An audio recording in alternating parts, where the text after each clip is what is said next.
orang keliru tentang penilaian mereka tentang at-tasawuf, sehingga bila mana disebut tasawuf adalah akan dikenali ini orang yang suka naik pergi ke gunung dan tidak berinteraksi dengan khalayak ramai, atau orang yang kalau dia tasawuf pakaiannya mesti tak kemas, mesti kusut masai, mesti dia kotor.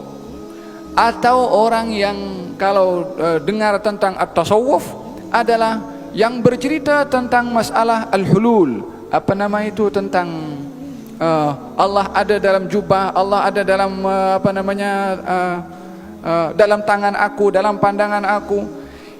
Difahami tentang konsep tasawuf yang ianya merupakan satu ideologi, sebuah fan, sebuah bidang ilmu tersendiri, dinilai dengan segelintir orang yang mendakwa dirinya mutasawwif, yang mendakwa dirinya sebagai seorang ahli tasawuf.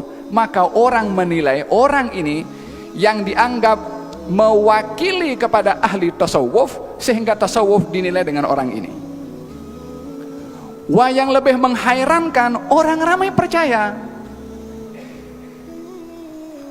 Kita ada akal diberi oleh Allah untuk dipergunakan akal ini supaya tidak jadi orang imma'ah. Apa itu imma'ah? Pak turut. La yakun ahadukum imma'ah, kata Nabi. Jangan kamu jadi orang yang perangainya pak turut. Apa kata? Media kata macam ni, kita kata macam ni. Fulan itu yang namanya masyhur bercakap tentang golongan ini macam ni, kita ikut dia cakap macam ni. Fulan itu yang begini bercakap macam ni, kita ikut cakap macam ni. Ini imma'ah. Ikut apa orang cakap, ikut apa orang buat, tanpa memastikan yang dibuat dan dicakapkan itu benar atau tidak.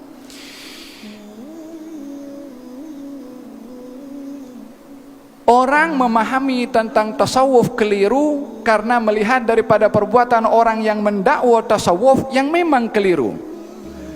Sebelum orang yang mendakwa dirinya itu bertasawuf disalahkan orang yang tak suka kepada tasawuf, ahli tasawuf sendiri salahkan kepada orang itu. Jadi kita dengan yang tak suka dengan tasawuf sama-sama sepakat kalau orang yang punya perangai tasawuf macam ini salah. Tapi problemnya dia hantam kromo semua. Gal kata Sayyidina Al-Junaid ibn Muhammad, Sayyidut Ta'ifah, seorang ahli tasawuf terkemuka. Ini pun juga dikatakan tasawuf ini ada unsur Hindu, wala ada unsur entah agama entah daripada mana. Sebab apa mengatakan demikian? Tidak mengkaji tentang tasawuf itu, apa dia punya tiangnya, apa dia punya rujukannya, sandarannya itu apa tasawuf. Bila mana tasawuf ini disandarkan kepada orang-orang yang punya perangai seperti orang-orang Hindu, ia akan klaim tasawuf macam orang Hindu. Kalau dinisbahkan tasawuf kepada orang ada unsur-unsur khurafat, karena menilainya tasawuf kepada orang-orang yang khurafat, maka dianggap ilmu tasawuf khurafat. Coba nilai tasawuf mengikut madhab al-Imam Muhammad Junaid ibn Muhammad, Syekh Abdul Qadir Jailani, al-Imam Al-Ghazali. Coba kita cari, kaji, baca apakah tasawuf mengikut ulama-ulama itu.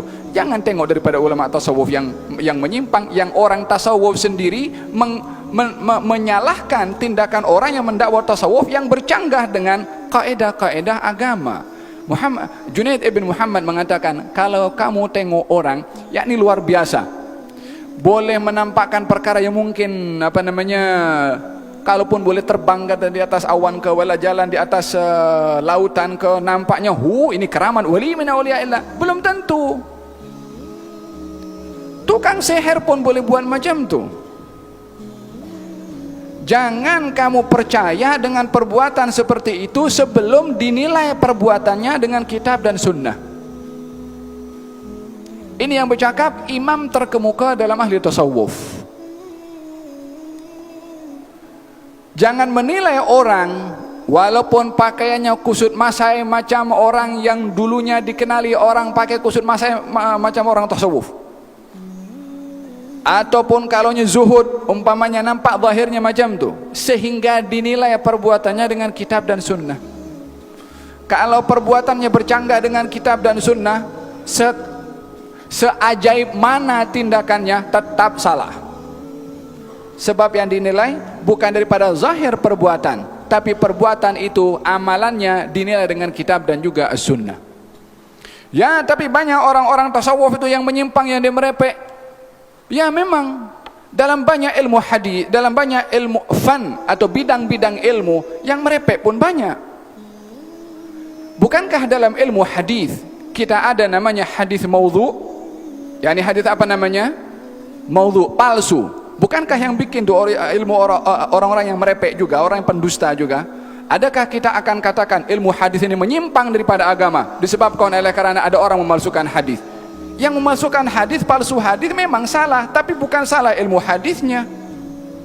Dalam ilmu kalam, dalam ilmu tafsir, banyak orang menafsirkan riwayat-riwayat Israiliyat yang terkait dengan ilmu tafsir.